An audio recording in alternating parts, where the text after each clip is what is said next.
All right, guys, so we're going to start off by taking a center parting. What I want to do is I want to split the head in half because I'm going to work on each half of the head, but I wanted to work from the occipital bone over. So that's just the easiest way.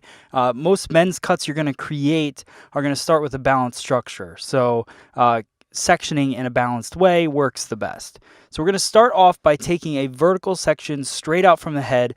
Now, elevation is the key to this haircut being in a form of what men are going to like. What I wanted to do is create layering, not too much graduation. So in the back, the occipital bone kind of bends down towards the nape. So what I'm doing is I'm elevating up higher than that to create that kind of at least 90-degree, if not a little bit higher angle in the haircut. Everything's coming over to the previous section, so traveling guide across the back of the head, and we're just working our way all the way over to the corner. So everything's just going to keep coming straight back, creating that more balanced shape in the back of the head. Now you'll notice that I shift the way I hold my scissor towards the bottom section. That's just so I don't have to twist my wrist too much. It's just a technique that you'll see some people using just for a comfort thing more than anything.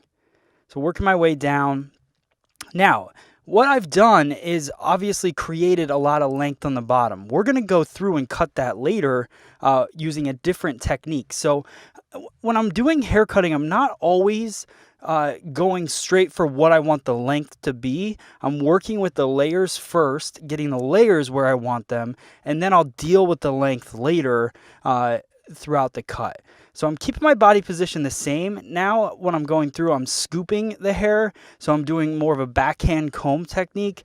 What that's going to do is keep the consistency of how I've been combing the hair throughout the entire cut. We've talked about this multiple times, every vlog on always combing towards your guideline. So my guideline is coming from the center or from the left.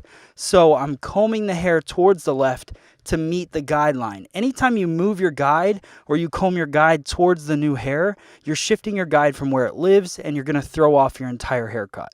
So scooping that hair, bringing it to the guide, and then just working that palm to palm technique the same exact way that I did on the opposite side.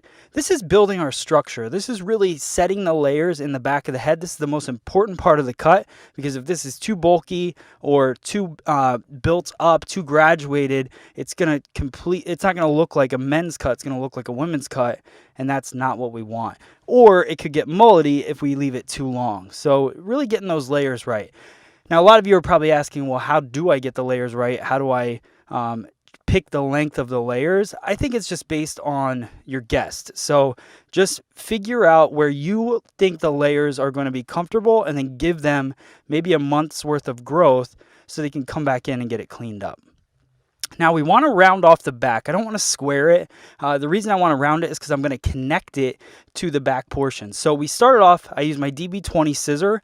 Now I'm using my Chopstick Pro from Donald Scott. This is another, I think, $35 to $39 tool on Free Salon Education. I love this tool for women's cutting and men's cutting, but this is where if I want to get in tighter to the head. So we use the carving comb when we're working with layering and texturizing. With this is more for a precision type feel if you want to get really close to your section, more like a feather razor. So I'm combing and I'm working the angle across, creating that horizontal line, and then I just shift into the corner and round that corner off, which kind of gives it a nice hug to the hairline. So now I comb the hair in the direction I want to part it. That's another key thing that I like to do. I like to get the hair flowing and then go for my parting. It just keeps you from getting tangled up in the hair. And then I'm working diagonal back. So I want to start off, I'm going to find my connection point. Now this doesn't have to be exact. It's how long do you want the front of the hair to be? I want him to be able to tuck this hair back. So I'm going to go a little bit longer with it. And my strokes with the razor are nice and heavy because that's going to give me a lot more texture in the haircut. So you'll notice that a nice heavy stroke through there. It's going to give me a very point-cutted feel. Point-cutted, if that's a word. I'm going to go through there and just do those heavy strokes, create that texture.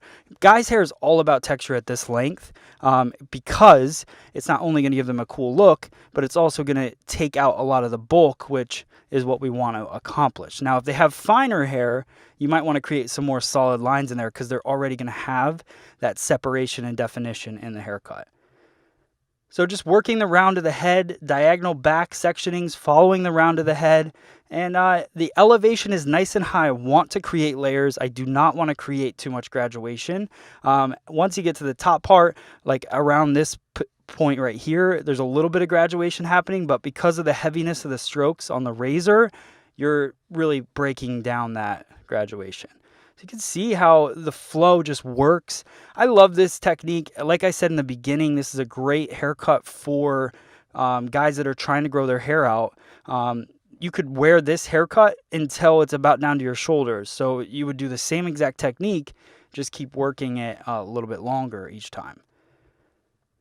So flowing into the back, this is absolutely at graduation at this point because the crown of the head is our top point. So coming straight out off the crown would be 90 degrees. So we're at almost 0. But again, heavy strokes of the razor helps counteract the heavy density that might happen in the haircut. Same thing on the other side, working that diagonal back section, connecting it to the back portion that we cut at the beginning. Heavy strokes with the razor, keeping that razor blade at 45 degrees. I've seen a lot of people in classes that keep the razor at 90 degrees to the hair, which is scraping the cuticle, and that ruins the hair. You want to keep that blade at 45 degrees. It should feel like you're barely cutting anything when you're cutting with the razor as you go over the hair. That's how you know you're doing it correct. So keep working diagonal back. Heavy strokes, like I said, creating that texture, taking out that density. That's the beauty of working with the razor. I love working in the middle part with the razor. The beginning I was building that structure, so you could do it with the razor as well, but I like building stronger structures for my base with harder lines and then going through and softening the lines over top of the haircut. I think a lot of people get caught up with the fact that, all right, I started it with a scissor, so now I got to finish it with the scissor. You don't have to do that. You have many tools to do the job, and there's different ways of going about different things. So the razor is going to create a completely different look than the scissor, and they go well together. So now we're going to work through the top, taking horizontal sections across the top. The first one, we're going to work as our guide. Our guide is coming from the back to connect the front and back. Then I'm going to work that horizontal section, over direct it to the previous until I get to the middle of the head. Then I'm going to over direct everything all the way back to the middle of the head to create extra length in the front. So you can see that there. The reason I want to create that extra length in the front is because he's going to toss it back, and I don't want this haircut to look like it's following the round of the head. I want that kind of heaviness to flop over the top. I think that's what gives this haircut kind of a cool look. So over directing everything back, using a lot of point cutting. This is back with my DB20 scissor again. This is my favorite all-around wet hair, dry hair scissor. Is a 5.7 inch DB20 from Mizutani that we have on Free Salon Education. Now this is the Mizutani Solid. This is my 7-inch scissor that I love for scissor over comb. The reason I like a longer scissor for scissor over comb is just the amount of hair that you can cut at the same time as you're working. And also the Solid scissor. This is a brand new scissor. This is the titanium version. The cool thing about it is that because it has the titanium plating, it's even stronger, and it just flows through that hair so fast. So even though it's a 7-inch scissor, which would normally get weak towards the tip, it's not weak whatsoever. So really dig that scissor for scissor over comb. Now, when you get the titanium plating, just so you guys know, if you order it on our site, it's a $50 upgrade, and it takes a little bit longer to get the scissor if we don't have it in stock. But it's worth it. Now we're going to go through with the tip of the Chopstick Pro and just work the edge. This is great for women's cutting and men's cutting, just to soften and create more texture around the edges of the haircut. Now I'm going to go through blow drying just with my hands, not a lot of drying. Now, a big mistake that guys make is they put product in their wet hair. Now, the products that are normally made for guys are water soluble, so they rinse out easy. So if you put them in wet hair, it dilutes the product too much, and then they just end up looking greasy.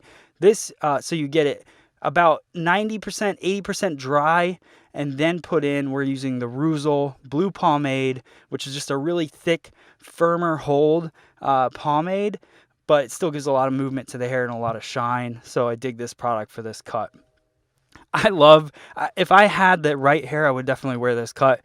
I love the length in the back. I love the top just kind of kicked over. So I hope you guys like this cut. Definitely check out freesaloneducation.com.